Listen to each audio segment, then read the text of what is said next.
ভাঙা ছাদ, নির্মাণাধীন ভবন, পরিত্যক্ত টায়ার, ফুলের টব কিংবা খোলা ড্রাম, এসব এডিস মশার নিরাপদ প্রজনন স্থল। রাজধানীর বিভিন্ন এলাকায় মশার উপদ্রব বেড়েছে, একই সঙ্গে হাসপাতালগুলোতেও বাড়ছে ডেঙ্গু রোগীর চাপ। স্বাস্থ্য অধিদপ্তরের তথ্য অনুযায়ী শনিবার সকাল পর্যন্ত ২৪ ঘন্টায় ডেঙ্গুতে আক্রান্ত ৩ শতাধিক রোগী হাসপাতালে ভর্তি হয়েছে। এ সময় মারা গেছে ২ জন। চলতি মৌসুমের এখন পর্যন্ত আক্রান্তের সংখ্যা প্রায় ১০,০০০। এর মধ্যে মারা গেছে অন্তত ৩০ জন। মানসের দিকে আমার শরীরে একটু কাঁপিয়ে জ্বর আইলো, আসে আবার হইলো, পরে ৫টায় ছুটি নিয়ে বাসায় গেছি। যাওয়ার পরে তিনি জ্বরই। শরীর ব্যথা ছিল, পেটে ব্যথা ছিল, মাথা ব্যথা, জ্বর থাকে আবার চলে যায়, থাকে চলে যায়, এরকম। জ্বর অনেক ছিল, কালকে রাত্রেও জ্বর ছিল, ১০৩ পর্যন্ত জ্বর ছিল। রাত্রে ডোজ নেওয়া হয়েছে, আজকে অনেকটা জ্বর কমছে। মোটামুটি এখানে এখন প্রতিদিন ভর্তি হচ্ছে, সেই হারে বলতে পারবো আমাদের বেশ চাপ যাচ্ছে। সবচেয়ে উদ্বেগের বিষয়, আক্রান্তদের বড় একটি অংশ শিশু। পরিসংখ্যানে দেখা যাচ্ছে প্রতি ৫ জন ডেঙ্গু রোগীর ১ জন ১৫ বছরের কম বয়সী শিশু। তার কোনো সিনড্রোম ছিল না, শুধু জ্বরই ছিল। তারপরে মঙ্গলবার দিন টেস্ট করাইছে, ওইখান থেকে ডেঙ্গু পজিটিভ আসছে। ৩ দিন জ্বর ছিল, তো বাসার সবার জ্বর ছিল, তো তাই ভাবছি নর্মাল ভাইরাস জ্বর। আমার ছেলের ২০২৩ সালে একবার ডেঙ্গু হয়েছে। এখন ডাক্তার বলছে আপনার ছেলে যাতে একবার ডেঙ্গু হয়ে গেছে, যাতে এখন আবার আসছে, এটা তো একটু বিপজ্জনক। এডিস মশার বংশবিস্তার সাধারণত বছরের মে মাস থেকে সেপ্টেম্বর কিংবা অক্টোবর পর্যন্ত সবচেয়ে বেশি হয়ে থাকে।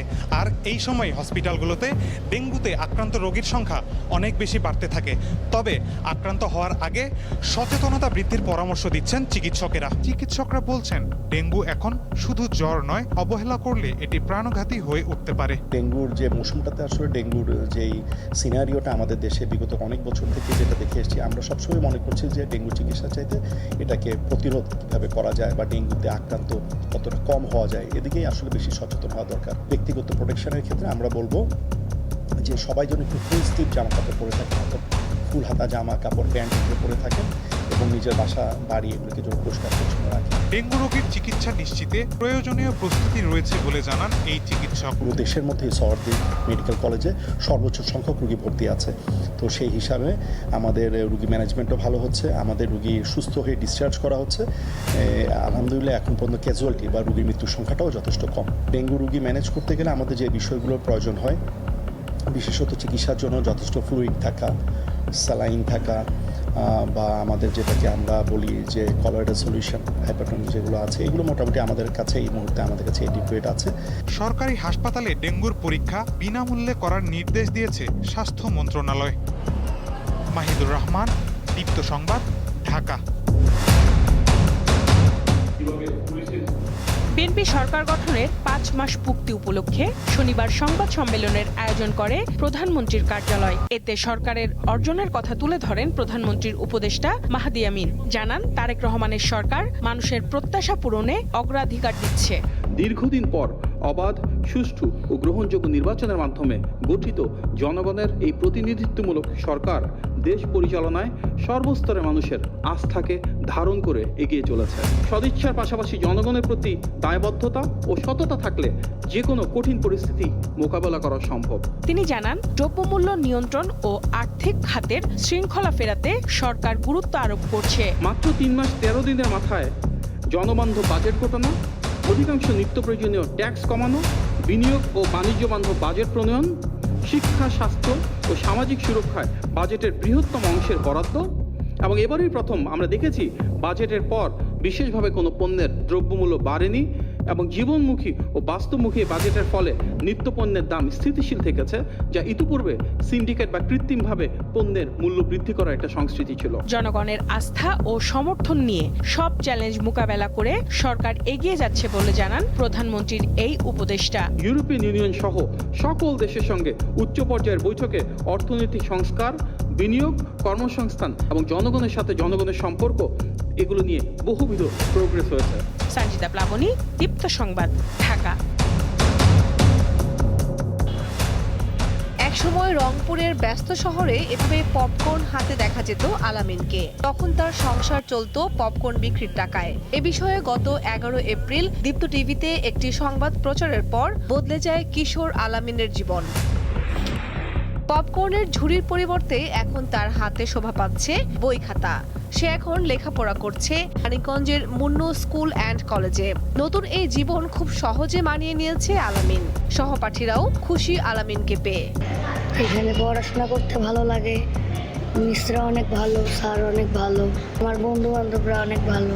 আলামিন আমাদের সাথে অনেক ভালো করে, অনেক ভালো পড়াশোনা করে। পাঠ্য বইয়ের পাশাপাশি সৃজনশীল কাজেও তার আগ্রহ রয়েছে। নিজের কল্পনার রং মিশিয়ে আঁকছে সুন্দর সব ছবি, যা মুগ্ধ করছে শিক্ষকদেরও। পড়াশোনার পাশাপাশি আলামিনের আচরণেও দারুণ পরিবর্তন এসেছে।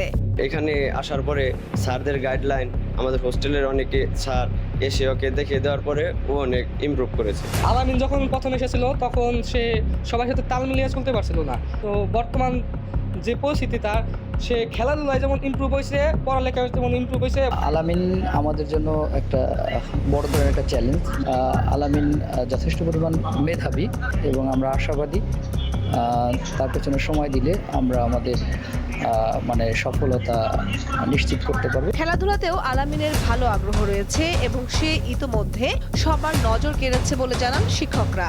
ডেভেলপটা হচ্ছে আস্তে আস্তে, এবং কিছুদিন আগে যে আমাদের মার্কস অলরাউন্ডার একটা প্রতিযোগিতা হয়েছিল, আলামিন সেখানে অংশগ্রহণ করেছে এবং একটা সার্টিফিকেটও অর্জন করেছে।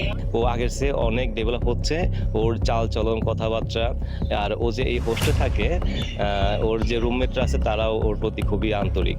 আলামিনের উচ্চ মাধ্যমিক পর্যন্ত পড়াশোনা এবং থাকা খাওয়ার দায়িত্ব নিয়েছে Munnu international school and college. এই 3 মাসে আমাদের প্রচেষ্টায় নিজের আগ্রহে আমি বলবো যে তার ব্যাপক পরিবর্তন হয়েছে। যে প্রত্যাশা নিয়ে আমি তাকে নিয়ে আসছি এবং স্কুল অ্যান্ড কলেজে, সেই প্রত্যাশা সে সুযোগ পেলে একজন শিশুর জীবনও বদলে যেতে পারে আলামিন তার দৃষ্টান্ত। কামরুন নাহার, দীপ্ত, বার্তাকক্ষ। 2013 সালে রাজধানীর শাপলা চত্বরে হেফাজতে ইসলামের সমাবেশে 61 জনকে হত্যার তথ্য পেয়েছে আন্তর্জাতিক অপরাধ ট্রাইব্যুনালের তদন্ত সংস্থা। এর মধ্যে নিশ্চিত শনাক্ত হয়েছে 58 জন। আজ ট্রাইব্যুনালের চিফ প্রসিকিউটর আমিনুল ইসলাম সাংবাদিকদের এই তথ্য জানিয়ে বলেন, হত্যাকাণ্ডের তদন্ত প্রতিবেদন ট্রাইব্যুনালের প্রসিকিউশনে পৌঁছেছে। মামলায় সাবেক প্রধানমন্ত্রী শেখ হাসিনা সহ আসামির সংখ্যা 41। এদিকে শাপলা চত্বরে হেফাজতে ইসলামের সমাবেশে হত্যাকাণ্ডের ঘটনায় দায়ের করা মামলার অগ্রগতির বিষয়ে চিফ প্রসিকিউটরের কার্যালয়ে গিয়ে খোঁজ খবর নিয়েছেন সংগঠনটির কয়েকজন নেতা।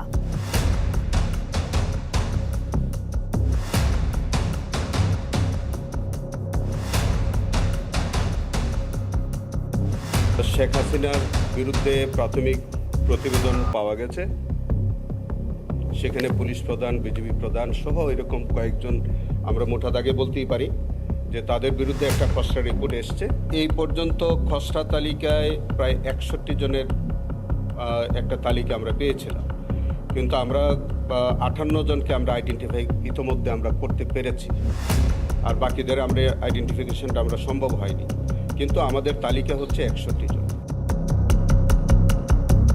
আজ দেশের অধিকাংশ এলাকায় দমকা হাওয়া সহ বৃষ্টি বা বজ্রবৃষ্টির পূর্বাভাস দিয়েছে আবহাওয়া অধিদপ্তর। পূর্বাভাস অনুযায়ী খুলনা, বরিশাল, পটুয়াখালী, নোয়াখালী, কুমিল্লা, চট্টগ্রাম, কক্সবাজার এবং সিলেট অঞ্চলের উপর দিয়ে দক্ষিণ বা দক্ষিণ পূর্ব দিক থেকে ঘন্টায় 45 থেকে 60 কিলোমিটার বেগে অস্থায়ীভাবে দমকা বা ঝোড়ো হাওয়া সহ বৃষ্টি অথবা বজ্রবৃষ্টি হতে পারে। এ কারণে এসব এলাকার নদী বন্দরকে 1 নম্বর সতর্কতা সংকেত দেখাতে বলা হয়েছে। রংপুর, ময়মনসিংহ ও সিলেট বিভাগের কোথাও কোথাও ভারী থেকে অতি ভারী বর্ষণ হতে পারে। আবহাওয়া অধিদপ্তর আরও জানিয়েছে, বৃষ্টিপাতের প্রভাবে সারা দেশে দিন ও রাতের তাপমাত্রা সামান্য কমতে পারে। নন্দিত কথা সাহিত্যিক, নাট্যকার ও চলচ্চিত্র নির্মাতা হুমায়ুন আহমেদের 14তম মৃত্যুবার্ষিকী আজ। 2012 সালের এই দিনে যুক্তরাষ্ট্রে চিকিৎসাধীন অবস্থায় তার জীবনাবসান হয়। 1972 সালে প্রকাশিত হুমায়ুন আহমেদের প্রথম উপন্যাস নন্দিত নরকে বাংলা সাহিত্যাঙ্গনে ব্যাপক সাড়া ফেলে। তার উল্লেখযোগ্য গ্রন্থের মধ্যে রয়েছে মধ্যাহ্ন, জোছনা ও জননীর গল্প, শ্রাবণ মেঘের দিন ও এইসব দিন রাত্রি। এছাড়া আগুনের পরশমণি, শ্যামল ছায়ার মতো অনেক জনপ্রিয় চলচ্চিত্র নির্মাণ করেছেন তিনি। ঠাকুরগাঁও শিশু ধর্ষণ মামলায় 3 আসামির আমৃত্যু কারাদণ্ড এবং আরও 3 জনকে যাবজ্জীবন কারাদণ্ডের রায় দিয়েছে আদালত। দুপুরে শিশু সহিংসতা দমন ট্রাইব্যুনালের বিচারক ও জেলা জজ আলী মনসুর এই রায় ঘোষণা করেন। রায় মামলার প্রধান 3 আসামি আনিস রানা, সাইফুল ইসলাম ও দুলালকে আমৃত্যু কারাদণ্ড দেয় আদালত। এছাড়া প্রত্যেক আসামিকে 2 লাখ টাকা অর্থদণ্ড দেওয়া হয়। এছাড়া অপর 3 আসামি আনিসুর, খতিবুর ও লালুকে যাবজ্জীবন সশ্রম কারাদণ্ড এবং প্রত্যেককে 1 লাখ টাকা অর্থদণ্ড দেওয়া হয়। মামলার বিবরণে জানা যায় 2011 সালের 21 অক্টোবর ঠাকুরগাঁও সদর উপজেলার দক্ষিণ সালন্দর এলাকায় 14 বছর বয়সী এক কিশোরীকে সংঘবদ্ধ ধর্ষণের ঘটনা ঘটে। ওই ঘটনার মামলায় দীর্ঘ বিচারিক প্রক্রিয়া শেষে আজ রায় ঘোষণা করল আদালত। রায়ের সময় 5 আসামি আদালতে উপস্থিত ছিলেন। আমৃত্যুদণ্ডপ্রাপ্ত আসামি আনিস রানা পলাতক থাকায় তার বিরুদ্ধে গ্রেপ্তারি পরোয়ানা জারি করেছে আদালত। ব্রাহ্মণবাড়িয়ার সরাইলে কিশোর জিহাদ হত্যার বিচারের দাবিতে মানববন্ধন ও সড়ক অবরোধ করে বিক্ষোভ করেছে এলাকাবাসী। সকালে ঢাকা সিলেট মহাসড়ক উপজেলার কুট্টাপাড়া মোড়ে অবস্থান নিয়ে এলাকাবাসী বিক্ষোভ কর্মসূচি পালন করেন। বক্তারা অভিযোগ করেন জিহাদকে পূর্ব পরিকল্পিতভাবে হত্যা করা হয়েছে। ঘটনার 9 দিন পেরিয়ে গেলেও এখন পর্যন্ত আসামিদের গ্রেপ্তার করতে পারেনি পুলিশ। দ্রুত আসামিদের গ্রেপ্তার করে দৃষ্টান্তমূলক শাস্তির দাবি জানান তারা। প্রায় ঘণ্টাব্যাপী চলা অবরোধ কর্মসূচির কারণে মহাসড়কের উভয় পাশে যানজটের সৃষ্টি হয়। পরে প্রশাসনের আশ্বাসে অবরোধ তুলে নেয় আন্দোলনকারীরা। গত 10 জুলাই ঢাকা সিলেট মহাসড়কের পাশে কিশোর জিহাদকে হত্যা করে দুর্বৃত্তরা। এই ঘটনায় নিহতের বাবা বাদী হয়ে মামলা দায়ের করেন।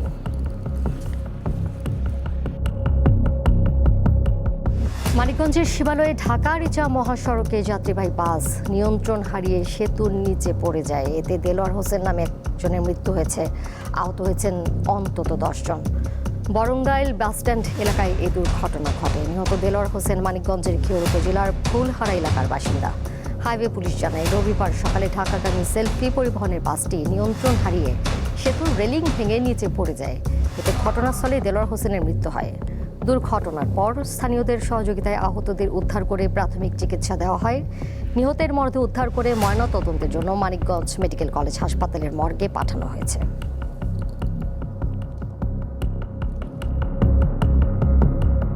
মেহেরপুরের গাংনীর এক এতিমখানায় হাসাইন নামে 7 বছরের এক শিশুর রহস্যজনক মৃত্যু হয়েছে।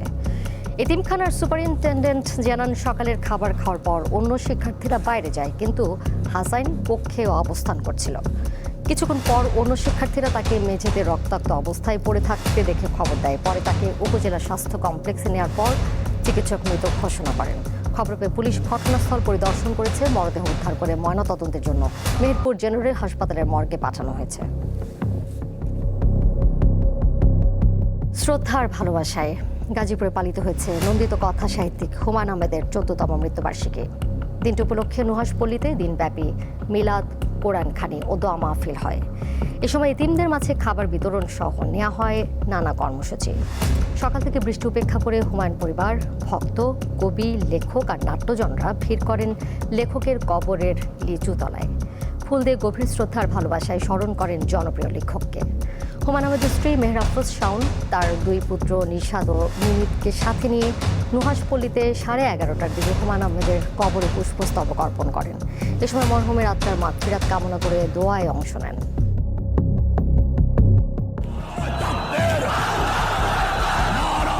রাজধানীর মতিঝিলের শাপলা চত্বরে 2013 সালের 5 মে 13 দফা দাবিতে সমাবেশ করে হেফাজতে ইসলাম। দিনভর উত্তেজনা ও সংঘর্ষের পর দলটির নেতাকর্মীরা সমাবেশ স্থল ছেড়ে যেতে অস্বীকৃতি জানায়। এমন প্রেক্ষাপটে রাতে অভিযান পরিচালনা করে তাদেরকে সরিয়ে দেয় আইন শৃঙ্খলা বাহিনীর সদস্যরা। এতে বেশ কয়েকজন নিহত এবং আহত হন অনেকে। এ বিষয়ে তদন্ত শেষে আন্তর্জাতিক অপরাধ ট্রাইব্যুনালের প্রসিকিউশনে খসড়া প্রতিবেদন জমা দিয়েছে তদন্ত সংস্থা। এতে সাবেক প্রধানমন্ত্রী শেখ হাসিনা সহ তৎকালীন সময়ে গুরুত্বপূর্ণ দায়িত্বে থাকা ব্যক্তিদের আসামি করা হয়েছে। আমাদের কাছে যে রিপোর্টটি, সেটা আমরা খসড়া রিপোর্টটি আমরা পর্যালোচনা করে দেখছি। হয়তো শিগগির আমাদের কাছে পূর্ণাঙ্গ রিপোর্ট আসবে এবং সেই রিপোর্ট আসার পরে আপনারা জেনে থাকবেন যে সেখানে আমি বাদী হয়ে একটা ফর্মাল চার্জ দাখিল করব এবং স্বাভাবিকভাবে বিচার প্রক্রিয়া শুরু হবে। আমরা খসড়া তালিকায় শেখ হাসিনার বিরুদ্ধে প্রাথমিক প্রতিবেদন পাওয়া গেছে। সেখানে পুলিশ প্রধান, বিজিবি প্রধান সহ এরকম কয়েকজন, আমরা মোটা দাগে বলতেই পারি যে তাদের বিরুদ্ধে একটা খসড়া রিপোর্ট এসছে, সেটা আমরা যাচাই বাছাই করে দেখব। তিনি আরও জানান, শাপলা চত্বরের ঘটনায় 61 জন নিহতের তথ্য পেয়েছে তদন্ত সংস্থা। এর মধ্যে 58 জনের পরিচয় শনাক্ত করা গেছে। আমরা প্রায় 61 জনের একটা তালিকা আমরা পেয়েছিলাম, কিন্তু আমরা 58 জনকে আমরা আইডেন্টিফাই ইতিমধ্যে আমরা করতে পেরেছি, আর বাকিদের আমরা আইডেন্টিফিকেশনটা আমরা সম্ভব হয়নি, কিন্তু আমাদের তালিকা হচ্ছে 61 জন। এদিকে হেফাজতে ইসলামের সিনিয়র নায়েবে আমির আব্দুল হামিদ ও যুগ্ম মহাসচিব মামুনুল হক সহ একটি প্রতিনিধি দল মামলার অগ্রগতি নিয়ে চিফ প্রসিকিউটরের সঙ্গে সাক্ষাৎ করেন। পরে খসড়া প্রতিবেদনে সন্তুষ্টির কথা জানান মামুনুল হক। খসড়া রিপোর্ট একেবারে ডিটেলস আমরা দেখি নাই, একেবারে একটা প্রাথমিকভাবে আমরা যেটুকু দেখেছি কিছু আমাদের টুকটাক কারেকশন আছে। তো আমরা আমাদের জায়গা থেকে যেটা একেবারে ওভারঅল কথা বলতে পারি সেটা হলো আমাদের যে এক্সপেকটেশন ছিল, আমাদের যে অভিযোগ ছিল, এই খসড়া রিপোর্ট তার কাছাকাছি আছে। খসড়া প্রতিবেদন পর্যালোচনার পর আগামী 21 জুলাই আন্তর্জাতিক অপরাধ ট্রাইব্যুনালে মামলার তদন্ত প্রতিবেদন দাখিল করবে প্রসিকিউশন। মাহিদুর রহমান, দীপ্ত সংবাদ, ঢাকা। জুলাই সনদ বাস্তবায়ন নিয়ে বিতর্কের অবসান হওয়া উচিত বলে মন্তব্য করেছেন স্থানীয় সরকার মন্ত্রী মির্জা ফখরুল ইসলাম আলমগীর। সকালে রাজধানীর ইঞ্জিনিয়ার্স ইনস্টিটিউশন মিলনায়তনে ন্যাশনাল এডিটর্স কাউন্সিলের আয়োজনে জুলাই শহীদ সাংবাদিক সম্মাননা অনুষ্ঠানে তিনি কথা বলেন। তিনি আরও বলেন, জুলাই সনদ নিয়ে বিভ্রান্তি ছড়ানোর চেষ্টা করা হচ্ছে। বিরোধী দলকে সংবিধান সংশোধন কমিটিতে আসার আহ্বান জানিয়ে মির্জা ফখরুল বলেন, জুলাই আন্দোলন নতুন রাষ্ট্র গঠনের সুযোগ সৃষ্টি করেছে।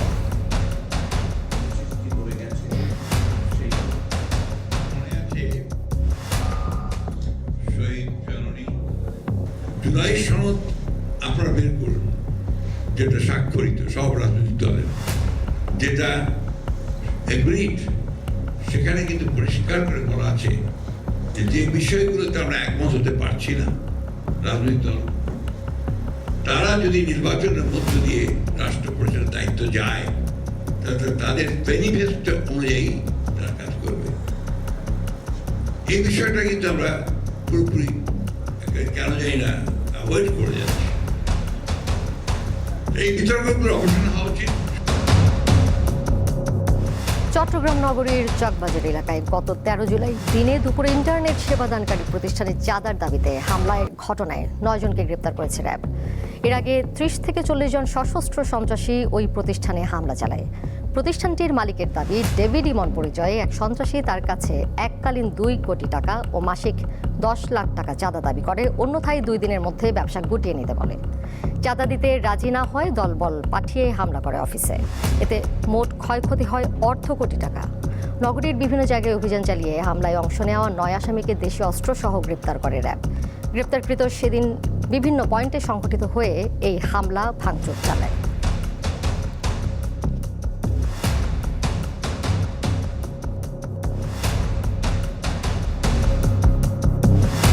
রাজধানীর হযরত শাহজালাল আন্তর্জাতিক বিমানবন্দরের কার্গো ভিলেজ থেকে 16 কেজি স্বর্ণের বার জব্দ করা হয়েছে। রবিবার পরিচালিত অভিযানে ফলের ক্যারেটের ভেতর বিশেষ কৌশলে লুকিয়ে রাখা স্বর্ণের বার উদ্ধার করে প্রতিরক্ষা গোয়েন্দা পরিদপ্তর, ডিজিএফআই ও ঢাকা কাস্টমস। প্রাথমিকভাবে ধারণা করা হচ্ছে চোরাচালান চক্র বিদেশ থেকে আনা ফলের চালানের আড়ালে স্বর্ণ পাচারের চেষ্টা করছিল। প্রাথমিকভাবে জব্দ করা স্বর্ণের মোট ওজন 16 কেজি বলে জানানো হয়েছে। চোরাচালানকারীরা নজরে এড়াতে ফলের চালান ব্যবহার করে স্বর্ণ পাচারের চেষ্টা করেছিল বলে দাবি কাস্টমস সূত্রের। তদন্ত শেষে জড়িতদের বিরুদ্ধে প্রয়োজনীয় ব্যবস্থা নেওয়া হবে বলে জানিয়েছে সংশ্লিষ্ট কর্তৃপক্ষ।